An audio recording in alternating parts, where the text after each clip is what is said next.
del querellante adhesivo y no se ponen de acuerdo. En este caso, de acuerdo al quinto párrafo del artículo 116, dice: si el querellante discrepa de la decisión fiscal, puede acudir al juez de primera instancia, es decir, al juez contralor o al juez de garantías de la jurisdicción. Este va a señalar audiencia dentro del plazo de 24 horas de conocida la solicitud para conocer cuáles son los hechos, cuáles son los medios probatorios que el querellante pretende que se realicen. Asimismo, va a escuchar el criterio del fiscal y va a resolver inmediatamente si las diligencias deben o no practicarse. Y si el juez estima procedente porque considera que el criterio del fiscal no está siendo objetivo, entonces va a remitir al fiscal general un oficio para que sea sustituido el fiscal derivado de la falta de objetividad que él pudo haber acreditado en esta audiencia en donde el querellante discrepó del criterio del fiscal para realizar alguna diligencia en anticipo de prueba o para alguna diligencia de investigación. ¿Nos queda claro el rol, el papel del querellante adhesivo? Y cómo este se relaciona con el acto introductorio de la querella. ¿Estamos claros o tienen alguna duda? Si tienen dudas, sin pena la tratamos de resolver. Yo tengo una duda. Dígame. Permítame, señorita. Pues sí, con respecto a la prueba inadmisible, también, bueno, podría entrar como prueba inadmisible cuando el fiscal intenta mostrarle al juez una prueba, pero por medio de la tortura o por dádiva o por un regalo que le hizo al testigo para que éste le diera la prueba, pero, o sea, lo hizo de una forma ilegal. Sí, todo aquel medio de prueba que es obtenido de manera ilegal no tiene valor o no puede ser admitido. Pero vamos a hacer aquí dos diferencias. Primero vamos a ver qué es una prueba ilegal. Una prueba que no es admisible por haber sido obtenida de manera ilegal es, por ejemplo, mencionábamos que una persona no puede declarar en contra de sí misma. Pero ¿qué pasa en el caso que la persona es aprendida, es llevada a la subestación de policía y ahí a base de golpes, a base de tortura, él, para ya no seguir siendo torturado simplemente por la desesperación que lo están golpeando, le dice a los policías que él cometió el delito y eso lo consignan dentro de un informe de investigación del DEI. Ese informe no va a tener validez, uno, porque digamos, el sindicato, recuérdense que necesita declarar ante autoridad competente, no puede hacerlo ante una autoridad policial. Segundo, se violó su derecho de defensa, entonces esa prueba es inadmisible. Otro medio de prueba inadmisible es el que es obtenido de manera ilegal. ¿Qué pasa si el Ministerio Público ingresa a su casa a las 3 de la mañana? Aun cuando tuviera orden de juez competente para realizar un allanamiento. Todos los medios de convicción que ahí se obtengan no son admisibles porque fueron admitidos de manera ilícita, porque la propia Constitución nos establece que el allanamiento, inspección y registro únicamente puede autorizarse entre las 6 de la mañana y las 18 horas. Aquí debemos hacer una aclaración. Si se hace el allanamiento fuera de ese horario, la prueba ya está viciada porque hay un vicio de procedimiento, hay una violación constitucional de la morada, establece cuál es el horario. Lo que sí puede suceder es que el Ministerio Público inicie una diligencia a las 5 de la tarde y la finalice a las 12 de la noche. Ahí no hay violación al procedimiento, porque la diligencia per se inició dentro del horario permitido por la ley. Y la ley sí permite que esa diligencia, ya sea porque haya muchos elementos probatorios que recabar, porque el inmueble sea demasiado grande, o porque haya necesidad de hacer diligencias específicas, por ejemplo, llamar antinarcóticos, antiexplosivos, la diligencia se puede prolongar más allá del horario establecido, siempre y cuando hubiera iniciado dentro del horario que está establecido en la Constitución.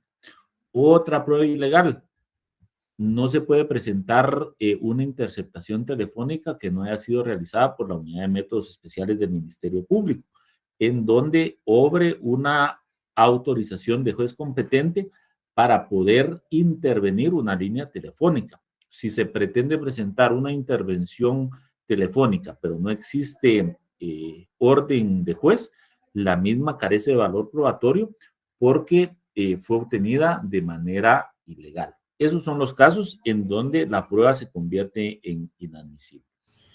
Ahora, el otro aspecto que usted mencionaba es, por ejemplo, cuando se dan actos de corrupción, pero eso es un tema aparte. Ahí lo que puede hacer el denunciante, el querellante o el agraviado es presentar ya sea una denuncia penal, una denuncia administrativa, para que el área de procedimientos administrativos del Ministerio Público, la Supervisión General y otras instancias que hay a lo interno, inician la investigación, uno, para determinar una falta administrativa, porque recibir dádivas y regalos no es algo permitido, y más ahora que el Ministerio Público tiene la certificación antisoborno. Y dos, puede presentar usted también una denuncia, o el Ministerio Público la puede iniciar de oficio, para que la Fiscalía de Asuntos Internos inicie las averiguaciones para ver si el funcionario pues incurrió en algún ilícito al haber recibido dádivas o algún incentivo en efectivo o cualquier otro beneficio, porque eso dentro de la normativa no es permitido. Recordemos que el trabajo del Ministerio Público no tiene ningún costo, porque para eso tiene una asignación presupuestaria para que pueda realizar la persecución penal, y por ser el ente que tiene el monopolio de la misma, el servicio para la ciudadanía es gratuito. ¿Nos queda claro ahí? Sí, licenciado, gracias. Muy bien. Ahora, por cuestión de tiempo, vamos a ver lo relativo al agraviado. Bueno, vamos a ver lo del agraviado. Pasemos al artículo 117, yo creo que nos da tiempo. Agraviado. El artículo 117 establece quiénes son los agraviados. Este código denomina agraviado ¿a quién? A la víctima. ¿Quién es una víctima? Se entenderá por víctimas a las personas que individual o colectivamente, cuando hablamos de individual o colectivamente, estamos hablando de persona individual y de persona jurídica, hayan sufrido daños, incluidos lesiones físicas y mentales, sufrimiento emocional, pérdida financiera o menoscabo sustancial de sus derechos fundamentales, como consecuencia de acciones u omisiones que violen la legislación penal vigente. Entonces, toda aquella persona que ha sido afectada por la comisión de un hecho delictivo, independientemente que esté como querellante, es agraviado, es decir, es víctima del delito. ¿Qué clase de daño se le puede causar? Un daño físico, un daño emocional, el código habla de lesiones físicas y mentales, un sufrimiento emocional. Obviamente todo eso tiene que ser acreditado por medio de peritajes que realiza el INASIF.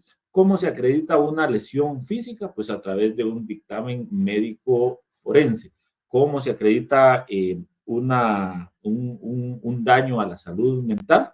Pues a través de un informe psicológico o psiquiátrico forense. Cuando hablamos de forense, en Guatemala la única institución que tiene esa atribución es el Instituto Nacional de Ciencias Forenses, que de acuerdo a su propia ley orgánica es la única institución que tiene a los peritos expertos para diferentes materias. Es decir, no podemos presentar el dictamen de un psicólogo particular y pretender que éste sea admitido dentro del foro penal, porque forense eso significa que es admitido dentro del foro de un proceso penal. También se considera víctima a todas aquellas personas que han sufrido menoscabo en su patrimonio o que de alguna manera se le han violentado derechos fundamentales como consecuencia de las acciones u omisiones que pudo haber cometido alguna otra persona encuadrando su conducta en una figura tipo penal de acuerdo a la legislación vigente. Además, también se incluye como víctimas al cónyuge, a los familiares dependientes inmediatos de la víctima directa y o a la persona que conviva con ella en el momento de cometerse el delito. Y asimismo las personas que hayan sufrido daños al intervenir para asistir a la víctima en peligro o para prevenir la victimización. Vamos a poner el caso, en qué casos puede ser agraviado un familiar. Tomemos como ejemplo que una persona lamentablemente por robarle su vehículo le quitan la vida. Pues esa persona es víctima, es agraviado, pero al final de cuentas, ¿quiénes van a sufrir todas las consecuencias posteriores a ese hecho ilícito? La familia de la víctima, la esposa, los hijos, los padres, los hermanos. Entonces a ellos la norma también los considera como agraviados. Un niño que sufre algún tipo de agresión sexual, los padres también se convierten en agraviados porque el sufrimiento físico, el sufrimiento emocional, el daño emocional permanente que tiene aquella víctima, de manera directa también afecta a los padres. Entonces, la ley los considera también víctimas de acuerdo a la reforma que sufrió el Código Procesal Penal. Y también en el numeral 3 del artículo 117 nos establece que se consideran víctimas a los representantes de una sociedad cometidos en contra de la misma y también a los socios respecto a los cometidos por quienes los dirijan, administren o controlen. En el caso que una sociedad sea víctima de la comisión de un delito, la ley admite como víctima al representante legal, pero también los socios de esa sociedad, valga la redundancia, pueden ser víctimas, por ejemplo, de quienes dirijan o administran, es decir, ellos pueden convertirse en algún momento como víctimas de un representante legal que, por ejemplo, malversó fondos, que hizo uso inadecuado de las finanzas de la empresa o algún otro tipo de afectación que sufran los socios. Y, por último, a las asociaciones en los delitos que afecten intereses colectivos o difusos, siempre que el objeto de la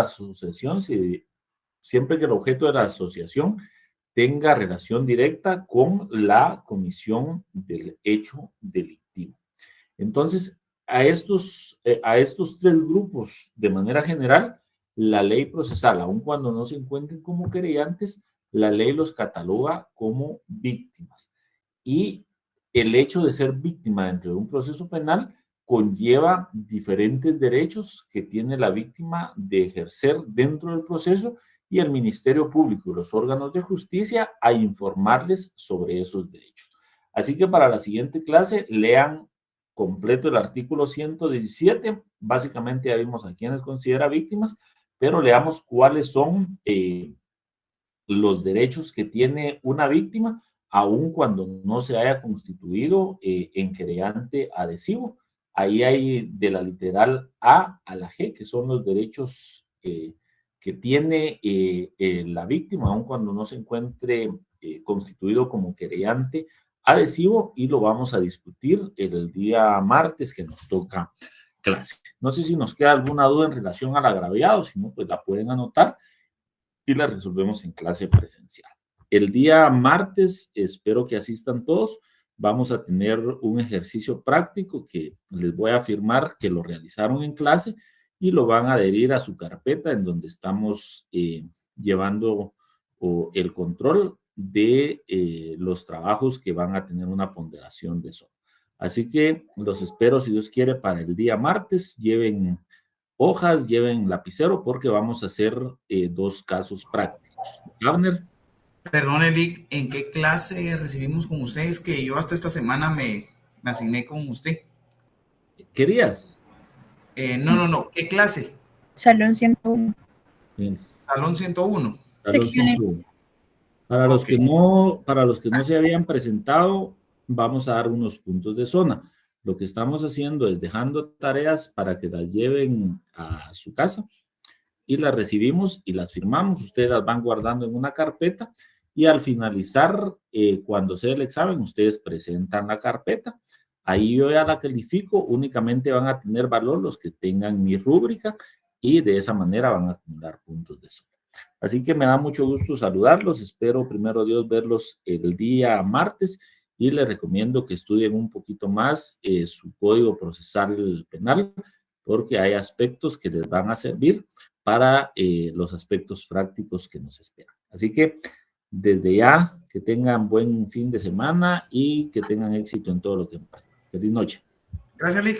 Feliz noche. Gracias, Lic. Feliz noche. Feliz noche, Gracias, licenciado. Feliz noche. Feliz noche, licenciado. Que tengan feliz noche, licenciado. Muchas gracias.